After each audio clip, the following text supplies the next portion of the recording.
Panoorin nyo to guys, oh. Totoo kaya ito? Yan, oh.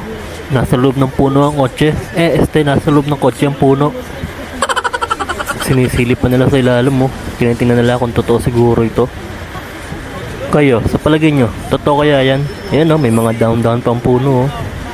Mapapansin nyo, pinagkakaguluhan talaga nila ito, oh. Totoo kaya yan?